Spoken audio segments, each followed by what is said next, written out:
welcome to a brand new episode of Health 360. On the show this week, we're telling you all about this mad rush for proteins. Why does everyone want a slice of the protein pie? How much protein is essential for all of us? Why are Indians so deficient in proteins? And what can excessive protein do to a human body?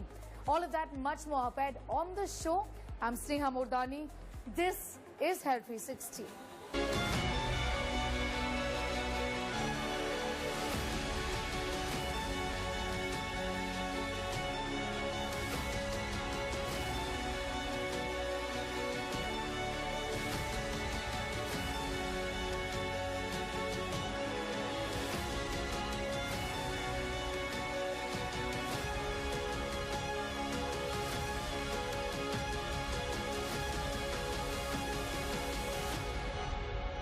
From gym goers to fitness influencers, everybody is talking about and flaunting how much protein and what are the kinds of protein that they consume. But why is protein all that important, and how much damage and what's the kind of damage that too much protein can do to your gut health?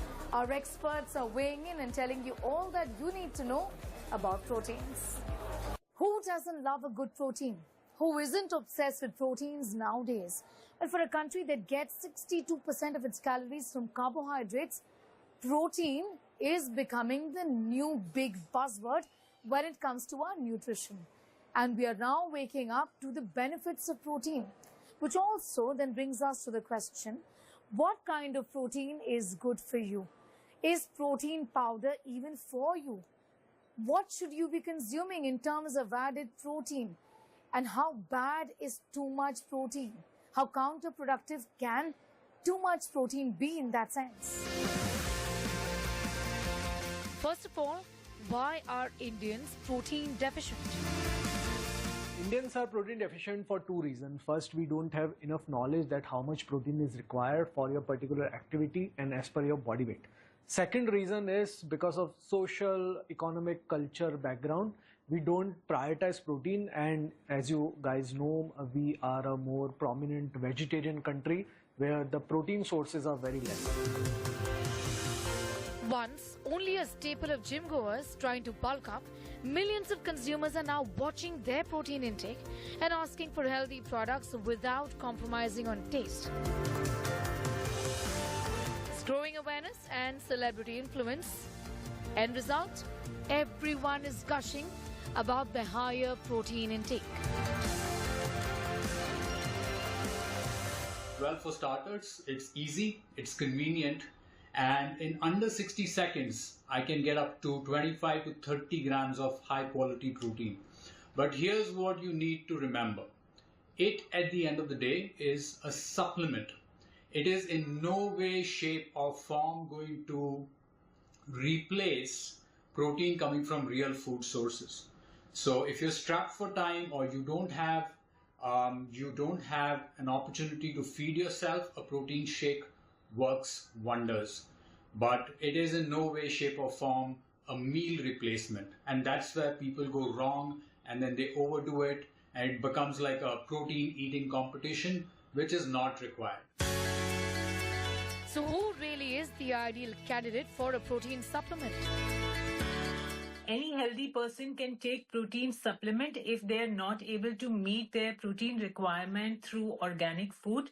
But if an individual wants to build muscle or look more toned, or if they're vegan or vegetarian, their protein requirement is important, and that's why we are supposed to supplement it with protein supplements.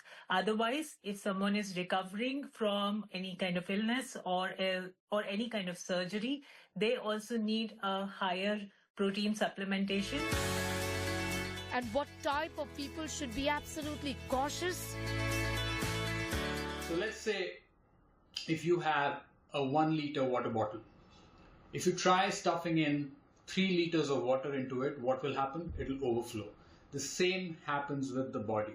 Once it's met its protein requirements based on your age, your athletic abilities or the training needs that you have, everything will be stored.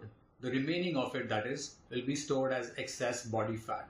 So you want to calibrate the protein which is just enough to fuel your exercise or your day-to-day life, whatever that may be, and not eat in excess. Because if you eat in excess, that eventually will be stored as body fat. So no, more protein is not always better. Why is the food first approach important?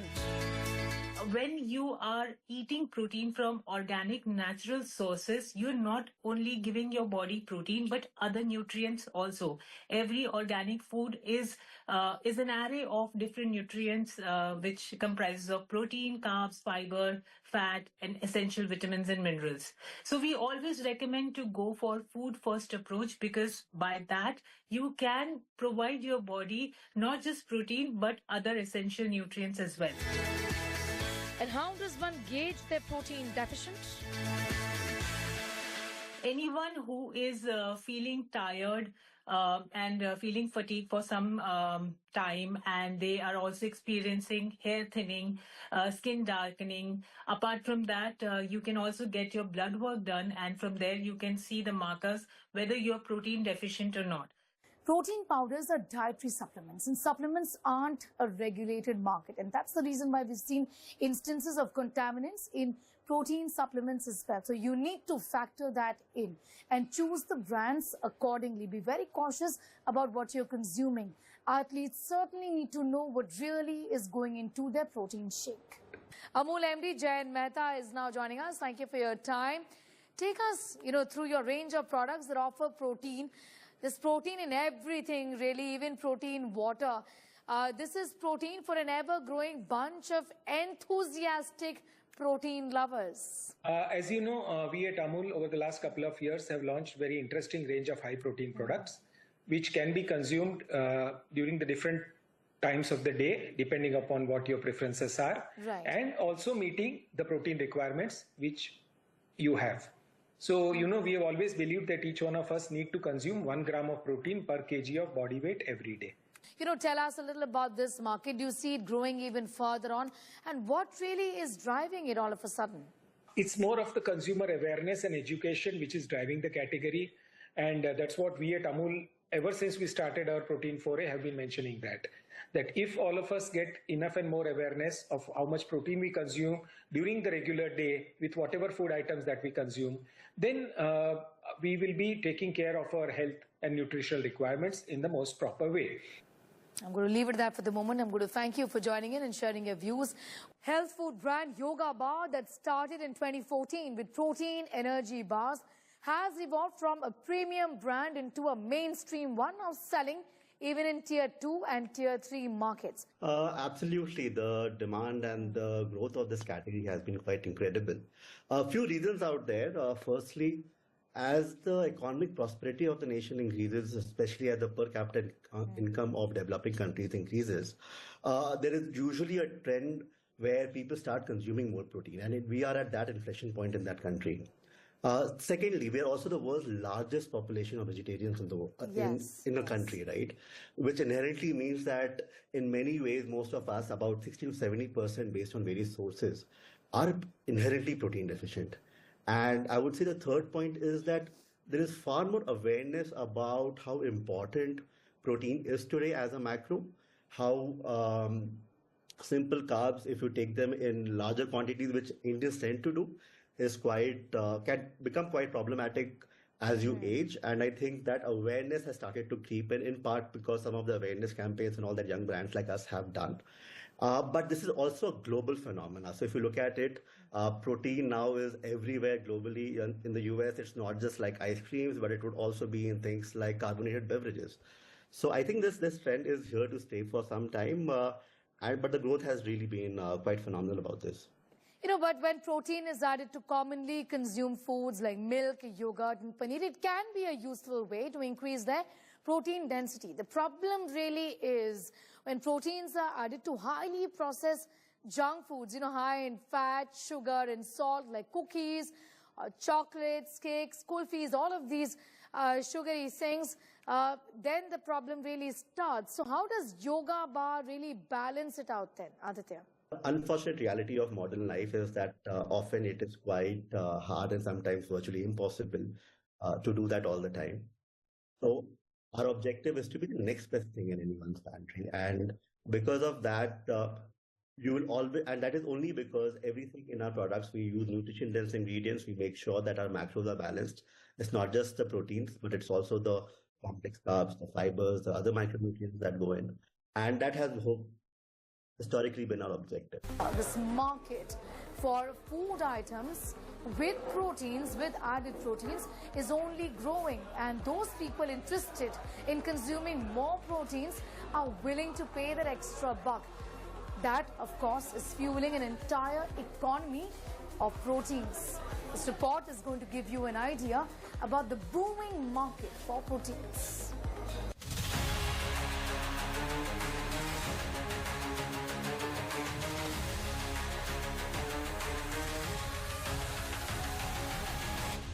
India's protein-based product market touched 38,000 crore rupees in 2024 and is projected to soar to 1.36 lakh crores by 2033, growing at over 15% every year.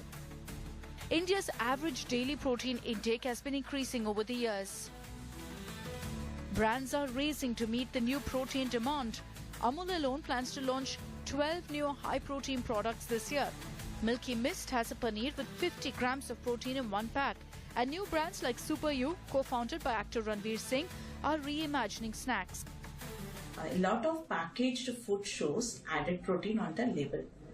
But this is mostly a marketing trick. The actual protein added is often very little.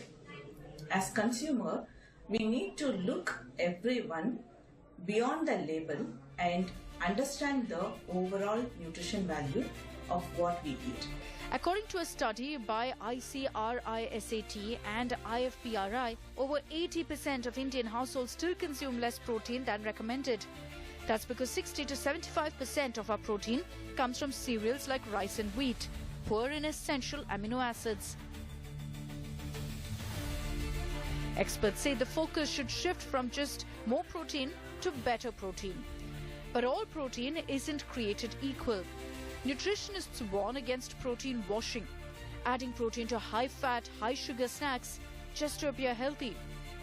Foods like dal, egg, paneer, nuts, chicken, fish and millets are naturally offers good quality of protein. Protein bars, biscuits and shakes often have high sugar just to improve the taste of the food. This sugar reduces the healthier benefits of the protein. Look for the products that have less sugar, below 5 grams of sugar per servings, or even better, no added sugar at all. Protein products come at a premium because protein isolate costs between 700 and 1,500 rupees a kilo. So if a bar needs to deliver 10 grams of protein, that alone adds at least 5 rupees to the cost. Research shows that consumers are willing to pay a 15 to 20% premium for healthier variants. For now, it seems like protein is very popular and here to stay. You see it in your wafers, in your laddu, and even in your curd. And it's become popular because in a fast-paced urban life, you can't just keep eating large amounts of food to hit your protein goals daily. And this is where the FMCG companies are coming in and filling this gap. But the message is clear, even as India's protein economy is flexing its muscles. It's not about eating more protein, it's about eating the right kind of protein. With Lokendra Pandey, Milan Sharma for India Today. In the process of making proteins the star of our meals, the star of our plate, what really has happened is that other nutrients are suffering. Our plates are not as diversified as it should have been. We're having protein, fortified chapatis, yogurt, even our snacks have protein in them. What about other nutrients? We've seen carbohydrates, the good kinds even, getting vilified. Fiber has been cornered completely, and this is leading to problems. This is the protein era. It's in your morning brew, your post-workout bites, your midnight popcorn. Online, everyone's counting grams like their currency. Somewhere between diet fads and fitness culture, carbs lost their reputation and protein became a moral choice. What started as nutrition science is now pop culture. Beneath the gleam of high-protein perfection, sculpted silhouettes and metabolism made holy, something subtler is happening deep in the gut. Carbs have become public enemy number one and protein the hero of every plate. Sure, it's vital, but the fixation is overblown, especially when it sidelines fiber, good fats and the variety our bodies actually need. Any carbohydrate that spikes your blood sugar too fast is not good for you. The usual suspects are refined and ultra-processed carbs like bread or pastas or donuts or pancakes, bottled juices for breakfast, as opposed to, let's say, a roti or paratha, which is far more safer. Think of carbohydrate sources that have some real fiber and have gone through lesser processing. So fruits and veggies, great source of carbs. Whole wheat grains, great source of carbs. So if you could, put together your breakfast with more real food that has gone through lesser processing, you're going to be in a much better state of health. Nowadays, carbs are kind of demonized because, it leads to weight gain. But people have, it is half awareness because complex carbs, which are rich in fiber, are essential in your diet. So, everyday meals which have whole grains, oats, quinoa, all these are good source of carbs, and you must have this in your everyday diet because these carbs will provide you slow supply of energy that is required for you to carry out your day without any irritation. But are we overdoing our proteins? Average Indian adult needs around 0.8 to 1 gram of protein per kilo of ideal body weight. Yes, you heard me right, daily. So if you weigh around 60 kilos, you need around 50 to 60 grams of protein every single day to perform all the activities and to have good hair, skin, etc. But some people need more, especially women after 30 because muscle mass drops and hormones shift, especially with perimenopause and menopause. Athletes, runners, gym goers, people recovering from infections, surgeries or chronic inflammation, vegetarians and vegans who rely mainly on plant proteins. We all need more protein. So what really happens when you do too much protein? When you consume more protein than your body can actually digest, break down, assimilate and utilize, 5 things happen. Number 1, there is a digestive overload. There's bloating, gas, constipation, acidity, microbiome imbalance. Number 2, there's a burden on your kidneys, especially if your water intake is low. Number 3, calcium loss from bones. Yes, when protein is extremely high for a longer period of time, you lose your calcium. Number 5, gut microbiome imbalance because excessive protein ferments in your colon and it kind of gives you a dysbiosis. Number 5, weight gain. Yes, excessive protein gets stored as fat because it also has calories. Fiber also seems to have become a casualty in this narrative, unfortunately. This really isn't an argument against protein. It is against overdoing it and ignoring essential carbs and fiber in the process. It's time for a quick commercial break on the show. Much more news on the other side.